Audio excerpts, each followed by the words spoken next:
Hello and welcome to Indus News live from Islamabad. I'm Jawad Tehami and these are the headlines.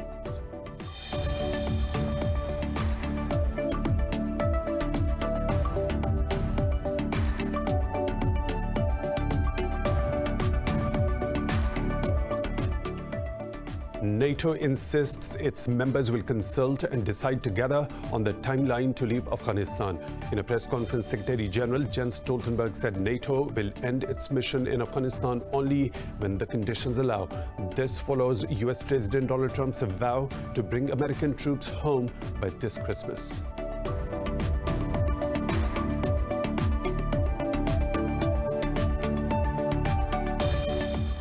Russian President Vladimir Putin has invited foreign ministers of Azerbaijan and Armenia to Moscow for peace talks today. In a statement, the Kremlin says the invitation follows Putin's telephonic conversations with the leaders of the two countries.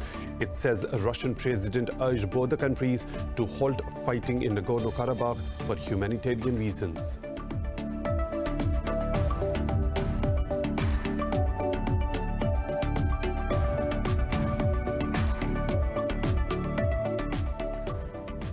Kyrgyzstan's President Sooronbay Jeenbekov says he is ready to resign once a new cabinet is appointed. In a statement, he said legal order in the country needs to be restored at the earliest. Protesters across the country called for Jeenbekov to resign over alleged vote buying for parliamentary polls.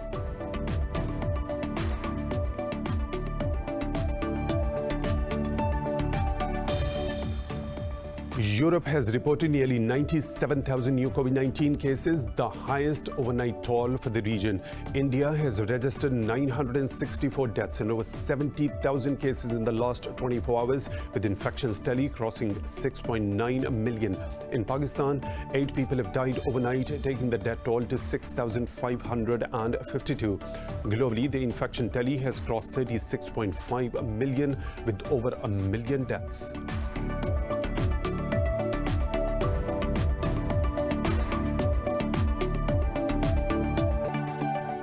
The headlines and detailed stories right after a short break. Stay tuned.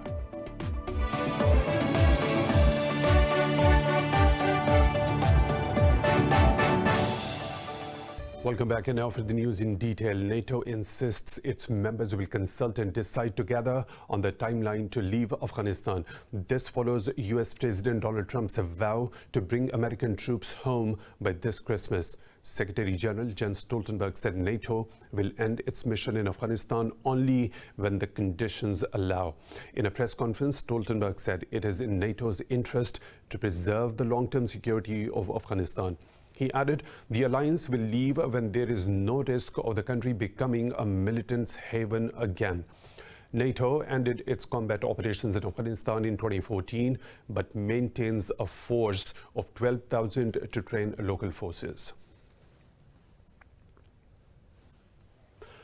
Russian President Vladimir Putin has invited foreign ministers of Azerbaijan and Armenia to Moscow for peace talks today. In a statement, the Kremlin says the invitation follows Putin's telephonic conversations with the leaders of the two countries. It says a Russian president urged both the countries to halt fighting in Nagorno-Karabakh for humanitarian reasons. France's US and Russian representatives are also set to meet in Moscow on Monday to seek a ceasefire. Meanwhile, a Russia-led military bloc has warned of intervening if Armenian sovereignty is threatened. At least 400 people have been killed in the fighting since it broke out on the 27th of September. Kyrgyzstan's President Sooronbay Jeenbekov says he is ready to resign to end power vacuum once a new cabinet is appointed. In a statement, he said legal order in the country needs to be restored at the earliest.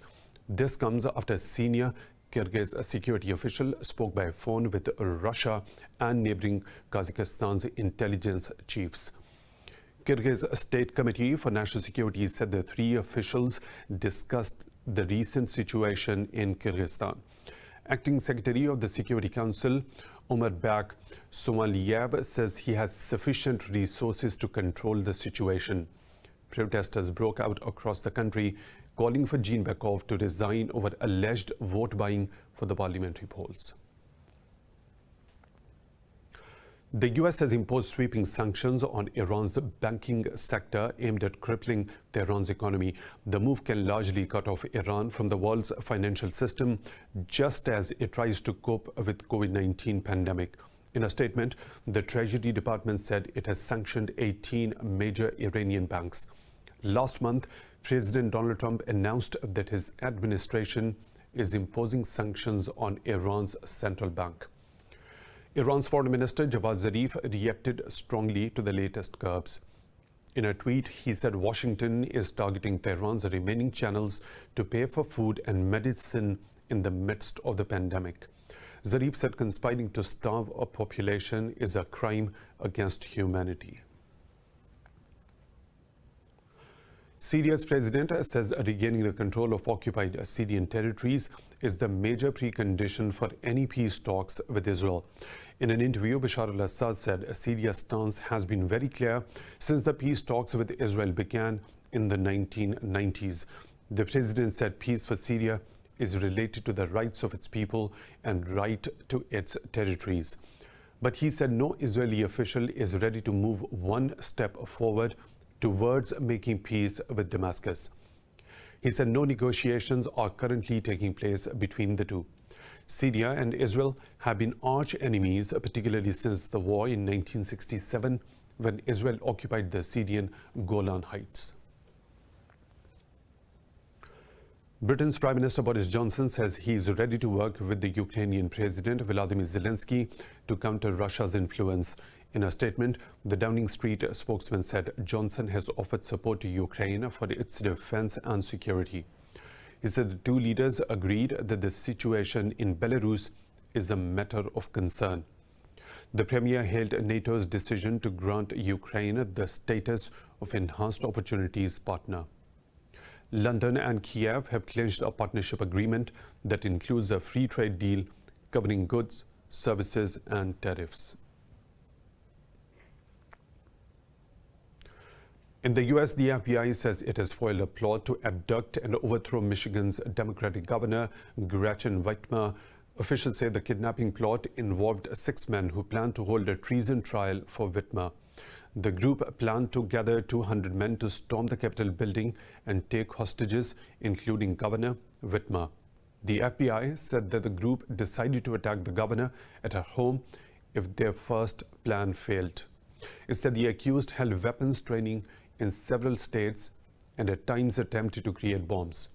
At a press conference, the governor tied the plot against her to President Donald Trump's incendiary rhetoric. She said the president was stoking distrust and giving comfort to those who spread fear, hatred, and division. Michigan's governor had become a lightning rod for coronavirus skeptics after enacting strict measures. Venezuela's National Constituent Assembly has approved a law expanding President Nicolas Maduro's powers. The law allows Maduro to confidentially sign new oil deals with firms and foreign nations in response to U.S. sanctions. Assembly's President Diosdado Cabello said they can provide a legal instrument to continue fighting the U.S. blockade. The law will allow changes to ownership of joint ventures between the state oil company and private firms. Maduro's government faces severe financial problems amid limitations on the export by Washington. In Mali, kidnapped French aid workers Sophie Petnonin and opposition leader Somalia Sis have been freed.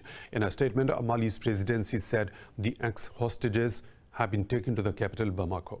It said 2 other Italian nationals have also been freed. In a Twitter post, French President Emmanuel Macron expressed immense relief on release.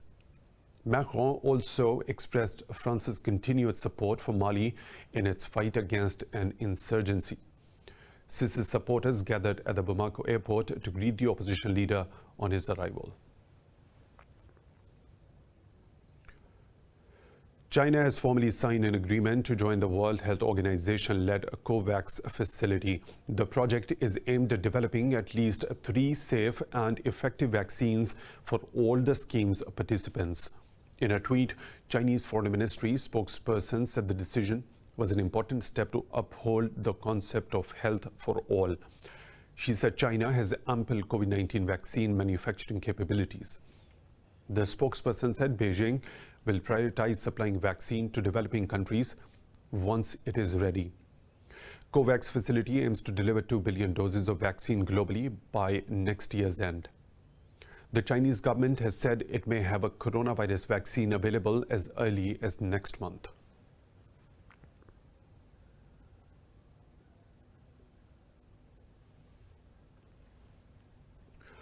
The World Health Organization has reported a record one-day increase in global coronavirus cases in the last 24 hours. The total cases increased by over 338,000, while the previous WHO record was over 330,000 on October the 2nd. The unabated outbreak in India has claimed more than 106,000 lives while infecting over 6.8 million people. More in this report. The second wave of COVID-19 has broken all past records of single-day surge, reminding the world that the pandemic is far from over. After managing to wriggle out of the eye of the COVID-19 storm, Europe is once again in the red zone with record-high new cases. France has announced new restrictions to curb the aggressive spread of the virus. Vous avez raison. The virus has been spreading faster for several weeks as part of our strategy in places where it's spreading too quickly, and particularly where it's spreading a lot among elderly people who are the most vulnerable. And where we see more and more emergency beds taken up, we need to move towards more restrictions. U.S. President Donald Trump has been cleared for public appearance by his doctors after recovering from COVID-19. While the U.S. remains the worst-hit country, the disease continues to rip through Latin America and India, with the vaccine as the only hope. World Health Organization chief says a COVID-19 vaccine can be available as early as the end of this year. At the same time, we have to invest in new technology, and that's why we launched the ACT Accelerator. We will need vaccines, and there is hope that by the end of this year, we may have a vaccine. There is hope. In Africa, the coronavirus crisis is expected to drive a 3.3% economic contraction in sub-Saharan African economies. The World Bank has warned that the global pandemic can push around 40 million Africans into extreme poverty. Meanwhile, the disease is once again surging in Iran, which has reported its highest daily surge in new cases overnight. In Pakistan, 8 more people have lost their lives to COVID-19 during the last 24 hours, raising the death toll to 6,552. The Health Ministry says 661 people tested positive in a day. The ministry said there are 8,335 total active cases in the country. It said out of over 317,000 cases detected so far, more than 302,000 have recovered so far. The ministry said over 139,000 cases have been detected in the Sindh province, while over 100,000 have been reported in Punjab so far. In the federal capital Islamabad, over 17,000 people have contracted the virus. Pakistan is preparing for the expansion of Saudi Arabia's flagship pre-departure immigration facility, MAKKAH route. In an interview, the spokesman of the Religious Affairs Ministry said it has established contact with Saudi Hajj authorities to complete the task. MAKKAH route was finalized during Crown Prince Mohammed bin Salman's visit to Pakistan in February last year. It gave immigration clearance to 22,000 Pakistani pilgrims prior to their Hajj departure during the project's pilot phase in Islamabad. The ministry said it is awaiting approval from the Saudi authorities to include Lahore, Karachi, Peshawar and Quetta in the program for next year's Hajj. Some 2.5 million pilgrims visit the holiest sites of Islam in Makkah and Medina during the week-long Hajj each year.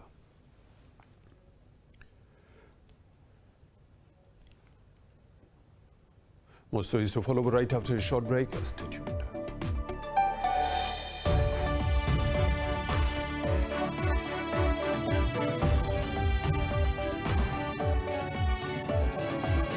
Welcome back. Hurricane Delta of Category 3 is headed towards a U.S. southwestern state of Louisiana.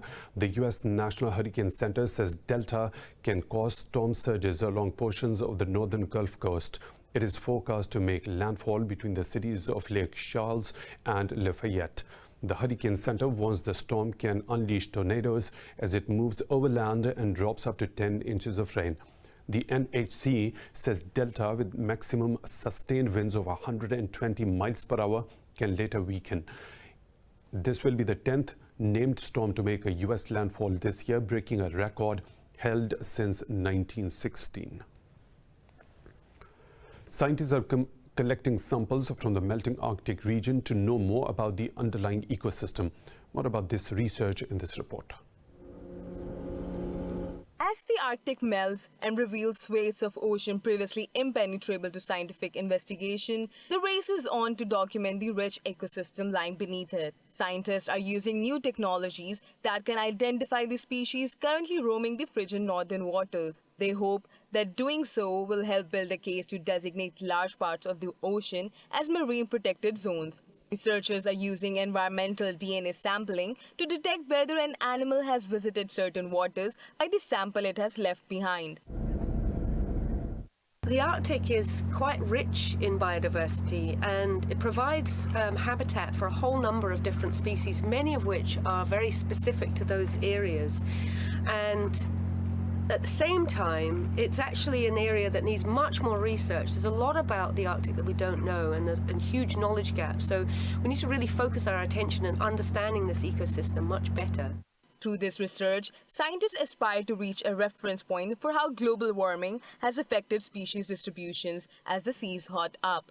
They believe the Arctic can be completely free of sea ice in the summer within decades. This will make it a highly attractive route for transcontinental shipping from Asia to the US and Europe. Increased shipping brings with it a risk of accidents and oil spills. Much of the Arctic ecosystem is unprotected, and this is really quite a concern because as the ice recedes and this whole area warms and is changing so rapidly, it means that it's now quite vulnerable to the impact of human activities. And that's why we really need a very strong global ocean treaty to protect these areas.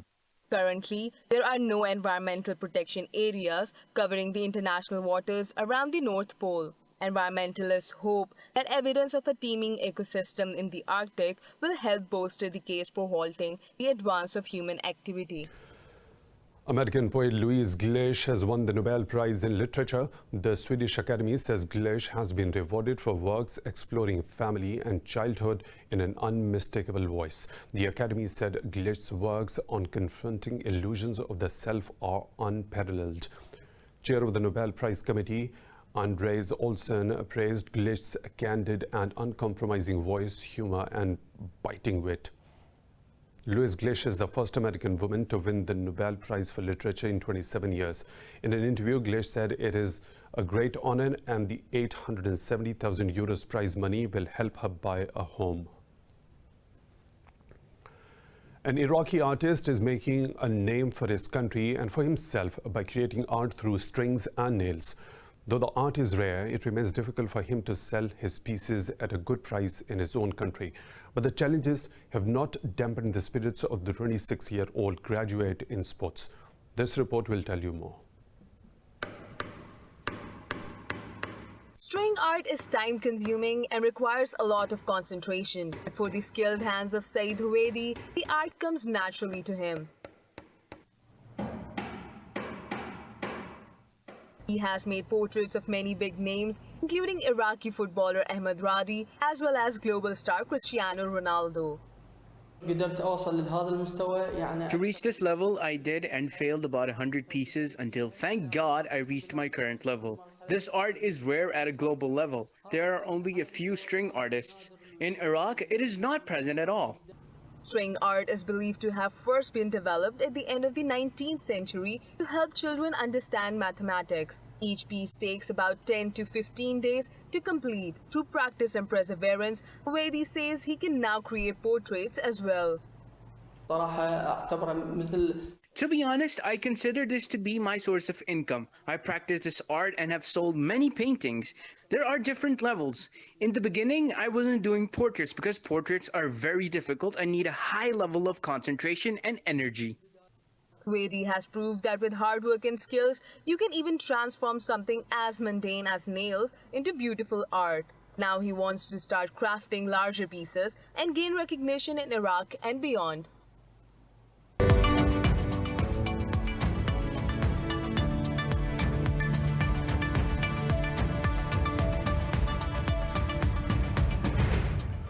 European Council President Charles Michel says UK Premier Boris Johnson must make concessions in the row over access to British waters. Speaking in Dublin, Michel said that EU and the UK negotiators now face a moment of truth in the trade talks. The bloc's official said his message is simple, that the EU stands in full solidarity with Ireland. He said they need significant assurances from the British friends in the coming days. Both sides are set to meet today in London to resume trade negotiations. The two sides say they are inching towards a deal that will govern nearly $900 billion in trade after 31st of December. European Union lawmakers have broken talks with the EU government representatives over the bloc's budget. Countries are divided over the EU's negotiators' push for €1.8 trillion coronavirus recovery package. EU lawmakers say more funds are needed to finance key programs, including for infrastructure, defense and students' exchanges. In a tweet, spokesman for Germany said a willingness to compromise is needed on all the sides. Delays in reaching a deal can further damage the EU economy, as many sectors rely on the EU funds. Talks will resume in the coming days, and if a deal is reached eventually, national parliaments will then have to ratify it. OPEC Secretary General Mohammed Barkindo says the worst is over for the oil market. The market faced a price and demand collapse due to the coronavirus pandemic. In its annual World Oil Outlook, the OPEC said that oil demand was likely to increase by nearly 10 million barrels per day. It said the lockdown-induced economic recession has resulted in the sharpest downturn in energy and oil demand. The OPEC said a big question hanging over energy and oil markets was about the impact on consumer behavior. The oil regulatory authorities said that oil will remain the largest contributor to the energy mix by 2045, followed by gas and coal. The selection of a new Director General of the World Trade Organization is entering its final stage, and a female looks set to take the reins. The last two on the list are former Nigerian Finance Minister Ngozi Okonjo-Iweala and South Korean Trade Minister Yoo Myung-hae. The WTO said the two women are the remaining candidates for the top position after the field was narrowed down. It said the final candidate will replace incumbent chief Roberto Azevedo. The WTO will start a third and final selection round from the 19th of October. Stocks in the Asia-Pacific traded mixed as revived hopes for a U.S. stimulus deal eclipsed weaker than expected jobs data. Stocks in mainland China surged as they returned to trade after a week-long holiday. The Shanghai Composite jumped close to 2%, while the Shenzhen Component gained over 3%. Over in Hong Kong, the Hang Seng Index advanced fractionally. In Japan, the Nikkei 225 dipped marginally, while the Topix Index dropped over 0.5%. Meanwhile, shares in Australia gained, while ASX 200 up fractionally. Markets in South Korea and Taiwan are closed for holidays.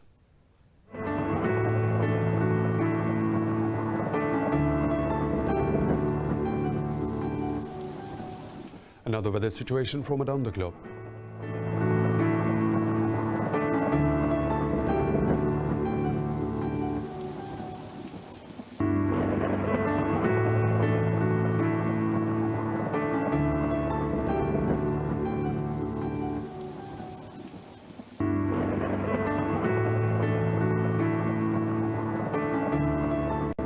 That's all for now. With the latest updates, you can follow us on social media at Indus.News.